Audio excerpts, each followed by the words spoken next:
Have you ever wondered what monoculture techniques are in agriculture? Monoculture is simply the cultivation of a single crop over a large area for several years. A 1,000-hectare cornfield and a 10-hectare organic cabbage field are both monocultures. When we talk about monoculture crops, even if a different culture is planted in a particular field every year, it is important to note that the concept of growing a single crop in a single field at a time is also still referred to as monoculture. It's like putting all your eggs in one basket. All the seeds are in one field. But monoculture is not the only player on the right. There is another player, polyculture. This technique is an agricultural practice that involves growing more than one crop in the same area or in a particular area. It is known to mimic the diversity of natural ecosystems. Multiple planting, intercropping, companion planting, beneficial weeds and alley planting are part of polyculture. This technique uses the given space, nutrients and energy in a balanced way. It is like a buffet offering a variety of dishes instead of a single dish. So why are these techniques important? How does it affect our food supply, the environment and the future of agriculture? Monoculture, as the name suggests, is about growing a single crop in a large area. Although this agricultural technique is simple in concept, it is the cornerstone of modern agricultural practices. Imagine a large farm filled with rows of the same crops. It can be corn, wheat, or any other plant chosen for cultivation. This is not a random coincidence. It is a conscious choice of the farmer. This increased efficiency is a choice driven by the desire to achieve maximum output. The logic behind monoculture is simple. Farmers can streamline their operations by growing just one crop. They can focus all their resources, knowledge, and machinery on the needs of a particular plant species. This way they can optimize their applications to alert a facility. This provides the opportunity to achieve higher efficiency. Moreover, monoculture allows farmers to take full advantage of economies of scale. Larger areas devoted to a single product can mean lower cost per unit of output. Monoculture also simplifies many aspects of farming. Since there is only one type of plant to care for, farmers do not need to worry about different planting times, harvest periods, or pest control strategies. This is a one-size-fits-all approach that can make farming less complicated and more manageable. But all that glitters is not gold. While monoculture can simplify operations and increase productivity, it can also present many challenges. These include vulnerability to pests and diseases, soil degradation, and dependence on chemical inputs. So although monoculture offers a path to high efficiency and operational simplicity, it is not without its drawbacks. This is the tendency to strike a balance between the appeal of short-term gains and the disciplines of long-term sustainability. The advantages of monoculture, a farming strategy both praised for its productivity and criticized for its environmental impact, are compelling. Sounds like a dream, right? By growing just one crop, we run the risk of disrupting nature's delicate balance. This loss of biodiversity can lead to increased vulnerability to pests and diseases. If a disease targets a single crop, your entire harvest could be destroyed. Moreover, monoculture can lead to soil degradation. Continuously growing the same crop on the same land depletes the soil of nutrients. Over time, the soil becomes less fertile. This may lead farmers to resort to chemical fertilizers, which can further harm the environment. Although monoculture has its advantages, it is a bit of a double-edged sword. It promises high efficiency and profitability. However, this comes at the cost of biodiversity and soil health. Now that we have a clear understanding of monoculture, let's shift our focus to another farming technique, polyculture. Unlike monoculture, polyculture involves growing more than one crop in the same area. As the name suggests, it is about diversity. So why do some farmers choose this approach over the simplicity of monoculture? The reasons are very diverse. One compelling reason is biodiversity. Farmers grow a variety of crops, creating a vibrant ecosystem full of different species. This diversity not only makes farming more resistant to pests and diseases, it also makes the soil healthier by feeding it with a wider range of nutrients.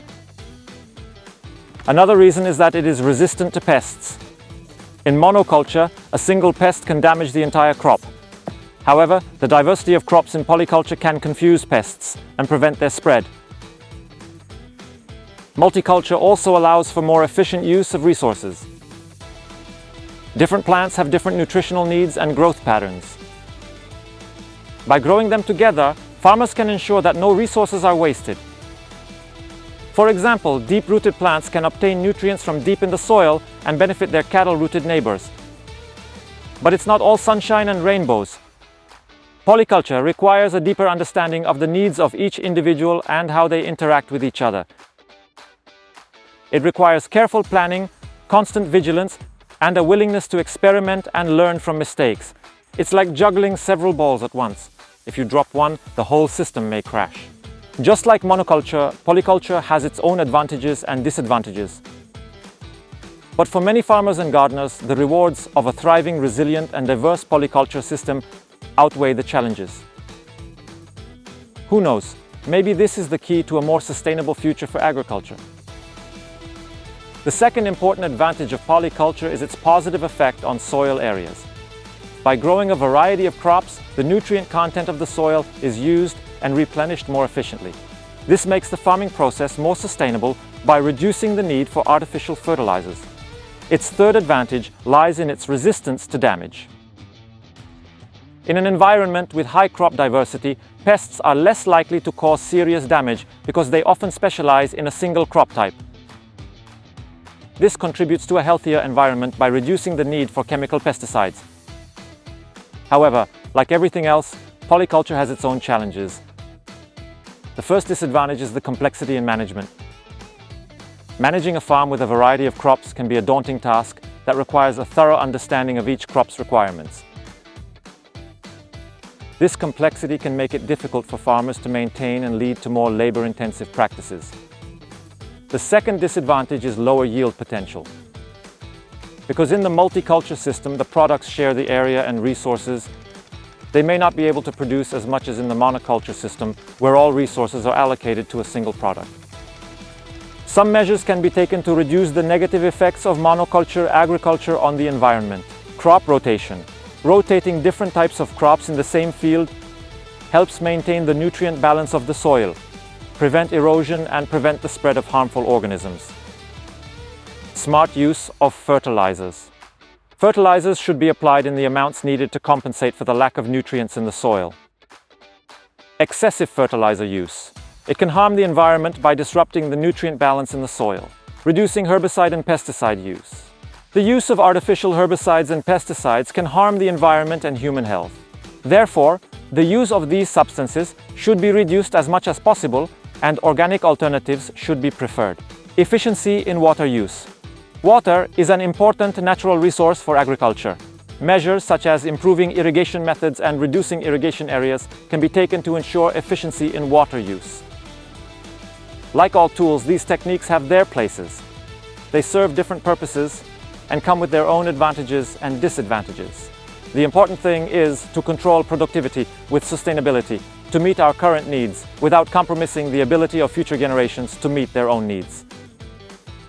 Ultimately, the choice between monoculture and polyculture depends on several factors, including the farmer's resources, goals, and the specific demands of the crops grown.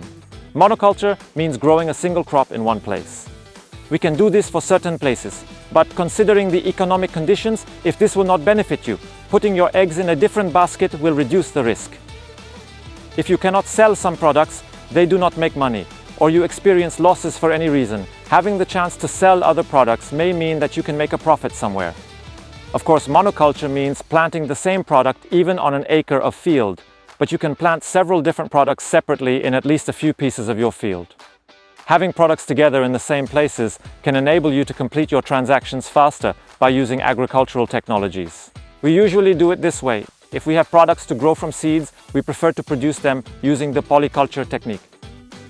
It would be good to leave our field fallow and reduce the chemicals and increase the organic matter rate through soil analysis. Planting the same crops in the same place every year will also reduce biodiversity. Moreover, your chances of getting the same yield as you did in the previous year from the same place will decrease. We will have a video about this coming soon. See you in other videos. Don't forget to support us, and as always, keep farming.